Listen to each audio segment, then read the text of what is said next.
우리가 읽은 오늘 말씀에서 세례자 요한의 제자가 세례 요한에게 나와서 사람들이 다 예수님에게로 다 가고 있다고 말하고 있습니다.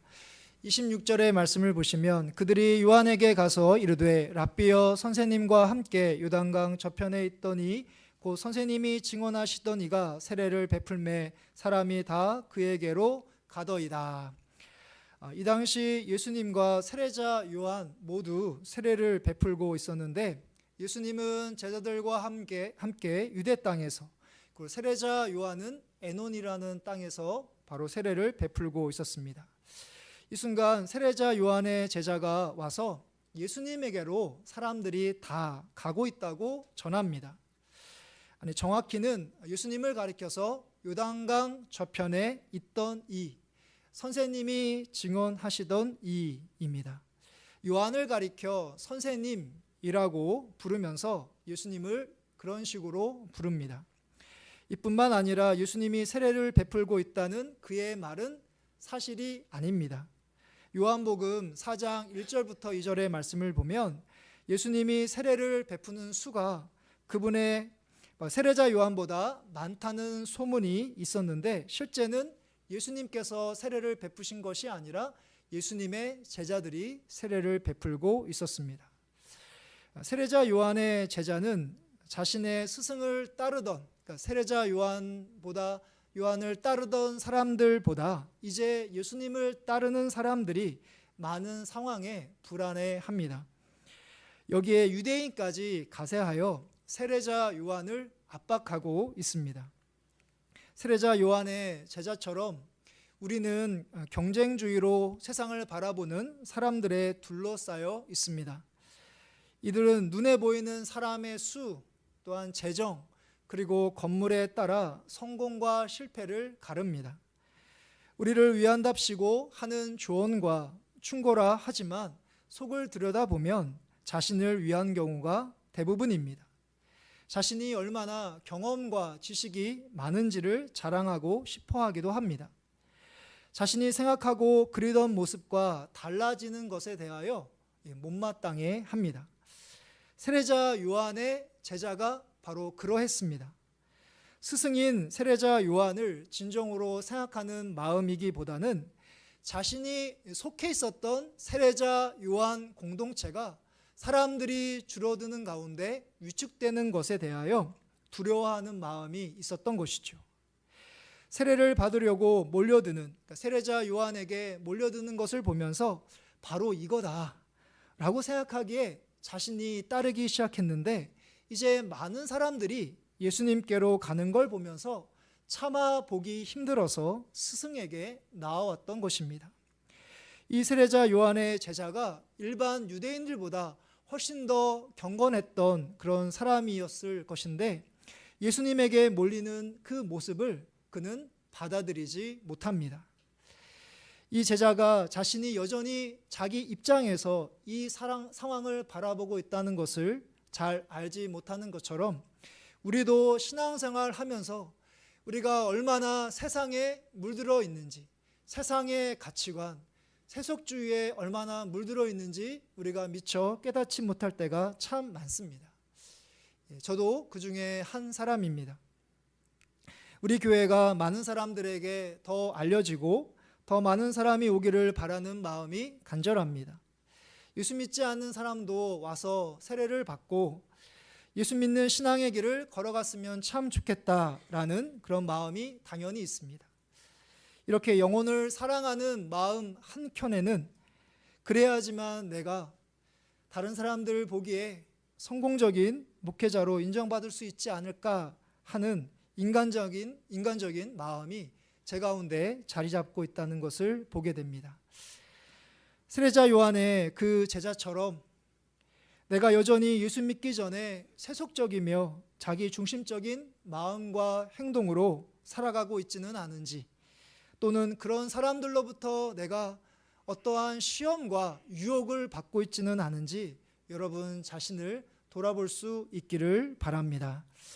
이런 압박 속에서 세례자 요한은 그는 흥하여야 하겠고 나는 쇠하여야 한다는 놀라운 신앙 고백을 하나님께 드립니다. 30절의 말씀에서 그는 흥하여야 하겠고 나는 쇠하여야 하리라 하니라. 우선 세례자 요한은 27절에서 하늘에서 주신 바 아니면, 즉 하늘에 하나님께서 주시지 않는다면 그렇게 많은 사람들이 예수님께 갈 수 없음을 말하고 있습니다. 눈에 보이는 결과에 따라 쉽게 판단하고 있었던 세례자 요한의 제자와는 달리 세례자 요한은 지금의 현상, 그러니까 자신을 따르던 많은 사람들이 예수님께로 가는 그 모습을 하나님의 관점으로 바라보고 있습니다. 우리는 세상에 널리 알려진 설교자라든지 또한 많은 사람이 모이는 교회, 그리고 여러 교회에서 운영하는 프로그램이라고 하면 선호하는 경향이 우리 가운데 있습니다. 물론 그 안에 우리가 알고 싶고 또 우리 안에 있지 않는 부족한 모습을 또한 보충할 수 있는, 우리가 배워야 할 그런 부분들이 분명히 있을 것입니다. 하지만 무조건 유명하다고 그리고 크다고 선뜻 좋은 것으로 무조건 받아들이면 안 됩니다.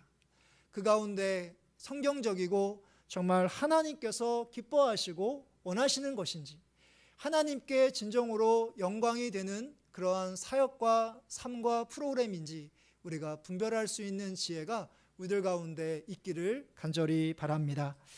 그 다음이 중요한데요. 오늘 말씀에서 세례자 요한은 자신의 정체성을 분명히 알고 다가오는 이러한 압박에 결코 흔들리지 않습니다. 28절의 말씀을 보면 내가 말한 바 나는 그리스도가 아니요 그의 앞에 보내심을 받은 자라고 한 것을 증언할 자는 너희니라. 세례자 요한은 자신이 결코 그리스도가 아님을, 그저 예수님 앞에 먼저 보내심을 받은 자임을 증거하고 있습니다. 우리가 지난주 요한복음 1장 말씀을 같이 함께 나눴는데요. 요한복음 1장의 말씀을 보면 그곳에 세례자 요한이 어떤 사람이고 어떤 역할을 하고 있는지 기록하고 있는 말씀이 있습니다. 요한복음 1장 6절부터 8절까지 말씀입니다. 하나님께로부터 보내심을 받은 사람이 있으니 그의 이름은 요한이라. 그가 증언하러 왔으니 곧 빛에 대하여 증언하고 모든 사람이 자기로 말미암아 믿게 하려 함이라. 그는 이 빛이 아니요 이 빛에 대하여 증언하러 온 자라. 여기서 말하는 빛은 바로 예수 그리스도를 가리킵니다. 세례자 요한은 하나님의 부르심을 받는 순간부터 지금까지 자신은 그 빛이 아니고 그리스도가 아니라 바로 빛 대신 예수님을 증언하러 온 자임을 잊지 않고 있습니다. 세례자 요한은 자신이 회개의 세례를 베풀어 많은 사람들이 자신을 주목하고 심지어 그를 많은 사람들이 따르고 자신의 제자들이 있는 그런 상황 가운데 있다 하더라도 처음 하나님께서 그에게 주신 하나님의 소명을 끝까지 지킵니다. 자신을 통해 모든 사람들이 예수님을 구주로 믿는 것이 자신의 존재의 목적이자 삶의 이유라는 것을 마음 깊이 새기고 있습니다. 제가 지금 말씀드린 소명, 존재의 목적, 삶의 이유, 이러한 단어들은 저와 같은 사역자에게만 해당되는 그런 이야기가 아닙니다. 일반 성도님들도 마찬가지입니다. 처음 예수님을 믿을 때 바로 하나님께서 여러분들에게 주신 그 감동 그리고 그 사랑을 잃지 않는 것이 너무나 중요합니다. 하나님께서 우리를 하나님을 예배하는 예배자로 부르셨습니다. 주일이니까 주 앞에 나와 하나님을 예배하는 것이 아니라 하나님께서 여러분들에게 베풀어 주신 하나님의 그 사랑, 하나님의 은혜를 힘입어 하나님을 예배하는 것이 중요합니다. 그리고 하나님의 일과 같이 봉사의 일을 할 때 골로새서 3장의 말씀처럼 무슨 일을 하든지 마음을 다해 주께 하듯 해야 합니다. 하나님의 사랑을 힘입어 예배하고 주께 하듯 우리가 봉사를 하려면 내가 가지고 있는 나의 의지, 나의 노력, 나의 생각으로는 불가능합니다.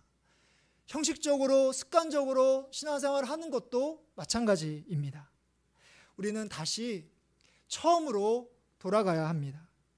세례자 요한이 자신의 정체성과 그 소명을 분명하게 알고 있었던 것처럼 바로 우리가 하나님의 사랑을 받은 자라는 사실을 우리가 마음 깊이 새기고 또한 그 가운데 있었을 때 하나님의 사랑을 힘입어 예배하고 하나님의 사랑을 힘입어 봉사할 수 있는 것이죠. 하나님께서 여러분들에게 베푸신 그 하나님의 사랑을 기억하는 가운데 많은 사람들에게 하나님의 사랑을 실천하시는 귀한 믿음의 성도님들 되시기를 간절히 바랍니다. 그리고 오늘 말씀에서 세례 요한은 지금 기뻐하시는 예수님으로 말미암아 자신도 기뻐하고 있습니다. 29절의 말씀을 보시면 신부를 취하는 자는 신랑이나 서서 신랑의 음성을 듣는 친구가 크게 기뻐하나니 나는 이러한 기쁨으로 충만하였노라. 여기서 말하는 신랑은 예수님, 그리고 신부는 그분을 따르는 많은 사람들, 그리고 신랑의 음성을 듣는 친구는 바로 세례자 요한입니다. 세례자 요한은 자신을 따르던 많은 사람들이 이제 예수님을 따르는 광경을 결혼식에 비유하고 있습니다. 예수님께 다가와 복음을 듣는 모습으로 기뻐하시는 그 예수님으로 말미암아 바로 세례자 요한은 자신도 너무 기뻐합니다. 크게 기뻐합니다.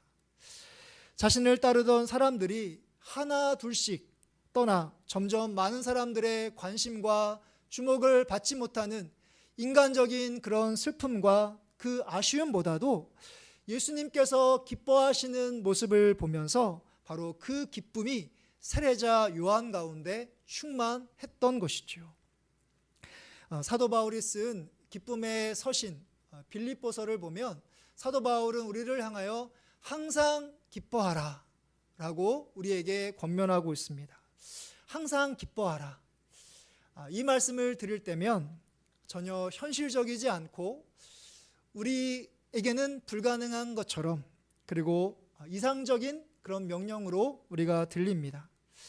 더욱 놀라운 것은 바로 항상 기뻐하라 라고 이 순간 말씀을 전했던 사도 바울이 바로 복음을 전하다가 감옥 가운데 있었다는 사실입니다. 그런데 어떻게 항상 기뻐하라 라고 고백할 수 있었을까?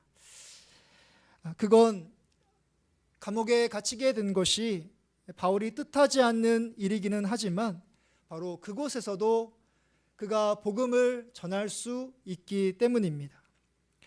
감옥에 있는 내가 나 자신을 바라보면 실망할 수 있고 낙심할 수 있지만 감옥에 있으면서도 편지로 복음을 전하는 모습을 보시며 기뻐하시는 그 예수님을 사도 바울이 알기 때문에 바로 자신 역시 기뻐할 수 있었던 것이죠.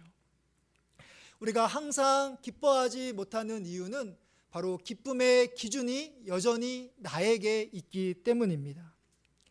내가 바라는 대로 되어야지만 내가 기뻐할 수 있다면 내가 바라고 원하는 경우가 더 적기 때문에 우리는 항상 기뻐할 수 없을 것입니다. 그러나 우리가 바라는 대로 일들이 되어지지 않을 때 우리가 낙심하고 절망하는 것이 아니라 다시 하나님께 더 가까이 나아가며 하나님을 의지하고 신뢰하는 모습이 있다면 그런 모습을 보시고 하나님께서 기뻐하실 것입니다. 우리가 바라는 대로 하나님께서 응답해 주셨을 때 내가 잘했기 때문에 내가 뛰어나기 때문에 내가 교만해서 그렇게 받아들이는 것이 아니라 모든 것이 하나님의 은혜이며 하나님께 영광입니다 라고 고백한다면 하나님께서 그런 우리들을 보시면서 기뻐하실 것입니다. 기뻐하시는 예수님으로 말미암아 기뻐했던 세례자 요한처럼 바로 우리로 말미암아 기뻐하시는 하나님으로 인하여 바로 여러분들도 크게 기뻐하시는 기쁨의 삶을 살아가시는 여러분들 되시기를 간절히 바랍니다. 이제 31절부터 36절 말씀에서 하나님은 그분이 사랑하시는 예수 그리스도를 우리가 믿음으로 영생을 얻기 원하시는 하나님의 뜻을 우리에게 전하고 계십니다. 35절부터 36절의 말씀을 보시면 아버지께서 아들을 사랑하사 만물을 다 그의 손에 주셨으니 아들을 믿는 자에게는 영생이 있고 아들에게 순종하지 아니하는 자는 영생을 보지 못하고 도리어 하나님의 진노가 그 위에 머물러 있느니라. 31절부터 36절까지 말씀은 요한복음 3장의 전체의 요약 그리고 결론과도 같은 그런 말씀입니다. 요한복음 3장을 크게 두 부분으로 나눌 수 있는데요. 1절부터 21절까지가 한 부분이고 우리가 읽은 22절부터 36절까지가 한 부분입니다. 우리가 읽은 오늘 말씀 22절, 그냥 지나칠 수 있는 22절의 말씀을 보면 바로 그 후에 예수께서 제자들과 유대 땅으로 가서 그 후에라는 시간을 나타내는 부사로 오늘 말씀이 시작하고 있습니다. 그 후란 어떤 것을 가리키냐면 우리가 앞부분을 읽지 않았지만 바로 예수님께서 니고데모와 영적 대화를 나누었던 그 사건을 가리킵니다. 니고데모는 유대 지도자로서 바로 산헤드린 공의회 회원, 오늘날로 이야기하면 국회의원 중에 한 사람이었습니다. 그가 밤중에 예수님에게 찾아옵니다. 니고데모는 예수님을 그저 하나님께서 보내신 하나님의 선생님으로 알고 있었습니다. 그런데 예수님은 그에게 한 발짝 더 나아가서 그저 선생님이 아니라 예수님이 하나님의 아들 그리스도이심을 그에게 전합니다. 니고데모는 자신이 유대인이라는 전통과 또한 자신이 국회의원 같은 명예라는 많은 것을 이루었다는 그것을 통해서 자신이 구원을 받았다는 것을 전혀 의심하지 않았습니다. 그런 그에게 예수님께서는 네가 가지고 있는 것을 통해서 구원을 받을 수 있는 것이 아니라 바로 네가 거듭나야지만 구원을 받을 수 있다. 하나님의 나라를 볼 수 있고 하나님의 나라에 들어갈 수 있다라고 예수님께서 니고데모에게 가르쳐 주십니다. 여기서 거듭나다라는 뜻은 위에서 태어나다, 위에서 태어나다라는 뜻입니다. 여기서 가리키는 위는 바로 하나님을 가리킵니다. 하나님께서 보내신 그 예수 그리스도를 믿음으로 받아들일 때 그때 영원한 생명과 하나님의 나라에 들어갈 수 있음을 예수님께서 니고데모에게 가르쳐 주셨던 것이죠. 그리고 이어진 오늘 말씀에서도 보면 세례자 요한은 27절부터 30절에서 예수님이 하늘에서 바로 주신 바 되었다. 여기서 가리키는 하늘은 바로 하나님을 가리킵니다.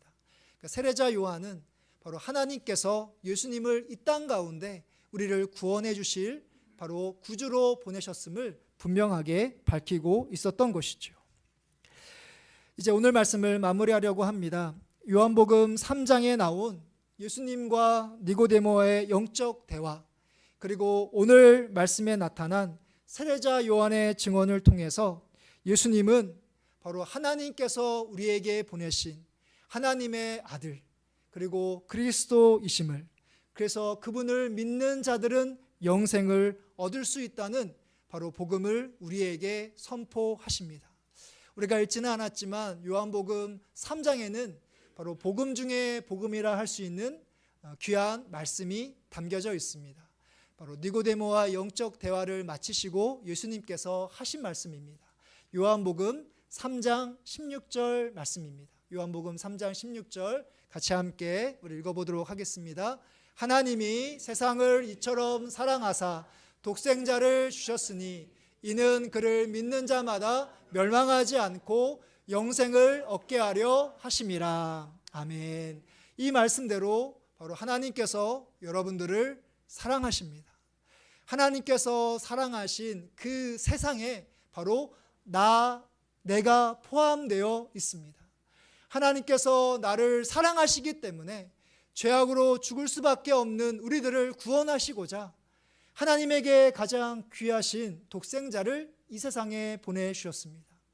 누구든지 그 사람이 이전에 어떤 삶을 살았든지 부하든지 가난하든지 많이 배웠든지 그렇지 못하든지 상관하지 않고 오직 예수님을 구주로 믿는 사람이라면 영생을 우리에게 주셨습니다. 우리는 우리의 힘으로 얻을 수 없는 가장 귀한 선물, 바로 구원, 영원한 생명을 얻은 사람들입니다. 오늘 말씀에서 세례자 요한이 바로 예수님이 하나님께서 보내신 아들, 구주라는 것을 그가 믿었기 때문에 예수님은 흥하여야 하겠고 나는 쇠하여야 합니다 라고 그렇게 고백할 수 있었습니다. 여러분들도 이런 영생을 받은 그런 사람인 것을 꼭 기억하시는 가운데 시간이 지나감에 따라 나는 감추어지고 나는 결코 드러나지 않고 오직 예수님만 나타나시고 예수님만 영광 받으시는 그런 삶을 힘쓰시기를 간절히 바랍니다. 그래서 여러분들을 통해서 많은 사람들이 여러분들을 따라가는 것이 아니라 여러분들의 사람들로 만들어가는 것이 아니라 바로 예수님의 사람들이 될 수 있도록 예수님을 따르는 사람, 예수님의 제자가 될 수 있도록 예수님께로 인도하는 귀한 역할을 감당하시는 신실한 믿음의 성도님들 되시기를 주님의 이름으로 축복합니다.